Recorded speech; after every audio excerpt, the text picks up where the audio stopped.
हरे कृष्णा। मोहिनी एकादशी की आप सभी को हार्दिक शुभकामनाएं। एकादशी के विषय में हम सभी ने अपने बड़े बुजुर्गों से सुना है कि इस दिन व्रत रखना चाहिए, परंतु कुछ लोग नहीं जानते कि एकादशी है क्या, व्रत रखने से क्या होता है और एकादशी में व्रत रखने से क्या होगा आदि।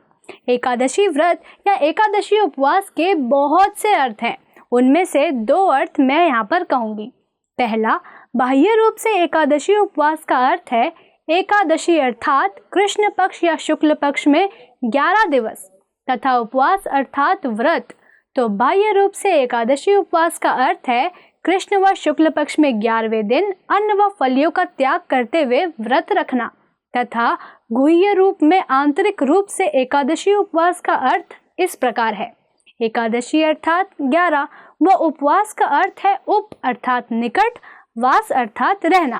तात्पर्य, अपने सभी 11 इंद्रियों के द्वारा भगवान श्री कृष्ण की सेवा में संलग्न रहना। और 11 इंद्रियां हैं, 5 कर्म इंद्रियां, 5 ज्ञान इंद्रियां और 1 मन, अर्थात अपने शरीर की भोजन व निद्रा की मूल आवश्यकताओं को पीछे रखते हुए उन्हें थोड़ा कम करते हुए अपने 11 इंद्रियों के द्वारा अपनी चेतना को भगवान के कमल चरणों में लगाना।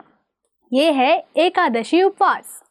एक बार युधिष्ठिर महाराज के भगवान श्री कृष्ण से वैशाख मास के शुक्ल पक्ष की एकादशी के बारे में पूछे जाने पर उन्होंने कहा कि श्री राम ने वशिष्ठ मुनि से ऐसे एक व्रत के बारे में पूछा जिससे समस्त पापों का नाश होता हो, शमन होता हो।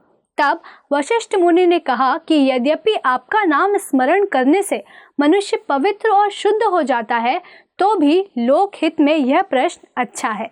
वैशाख मास में जो एकादशी आती है उसका नाम मोहिनी एकादशी है। तब उन्होंने स्थिति और व्रत के विषय में एक कथा कही जो इस प्रकार है। सरस्वती नदी के रमणीय तट पर भद्रावती नाम की एक सुंदर नगरी थी। वहाँ अदितिमान नामक एक राजा जो चंद्रवंश में उत्पन्न और सत्य प्रतिज्ञ थे, राज्य करते थे। उसी नगर में एक वैश्य रहता था जो धन धान्य से परिपूर्ण समृद्धशाली था। उसका नाम था धनपाल।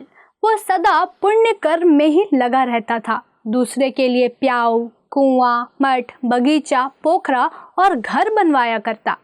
भगवान विष्णु की भक्ति में उसका हार्दिक अनुराग था। उसके 5 पुत्र थे, सुमना, द्वितीमान, मेधावी, सुकृत तथा दृष्ट बुद्धि। दृष्ट बुद्धि 5वां था। वो सदा बड़े बड़े पापों में संलग्न रहता।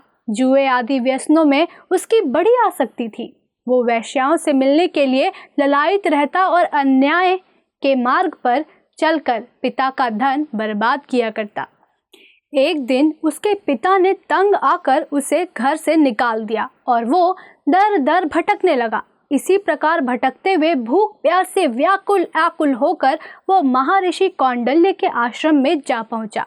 शोक के भार से पीड़ित वो मुनिवर कौंडल्य के पास गया और हाथ जोड़कर बोला, हे ब्राह्मण, हे द्विजश्रेष्ठ, मुझ पर दया करके कोई ऐसा व्रत बताइए जिसके पुण्य प्रभाव से मेरी मुक्ति हो। ऋषि बोले, वैशाख के शुक्ल पक्ष में मोहिनी नाम से प्रसिद्ध एकादशी का व्रत करो। मोहिनी को उपवास करने पर प्राणियों के अनेक जन्मों के किए हुए मेरु पर्वत जैसे महापाप भी नष्ट हो जाते हैं। तब उसने कौंडल्य मुनि के उपदेश से विधि पूर्वक मोहिनी एकादशी का व्रत किया। इस व्रत के करने से वे निष्पाप हो गया और दिव्य देह धारण कर गरुड़ पर आरूढ़ हो सब प्रकार के उपद्रवों से रहित श्री विष्णु के धाम को चला गया। इस प्रकार ये मोहिनी एकादशी का व्रत बहुत उत्तम है। इसके पढ़ने और सुनने से सहस्त्र गौदान का फल मिलता है। यह तिथि सब पापों को हरने वाली और उत्तम है। इस व्रत के प्रभाव से मनुष्य मोह जाल से छुटकारा पाता है। तो आइए हम भी मोहिनी एकादशी का व्रत रखें तथा पाप व मोह से मुक्त होकर जीवन के परम लक्ष्य को प्राप्त करने का प्रयास करें। धन्यवाद। हरे कृष्णा।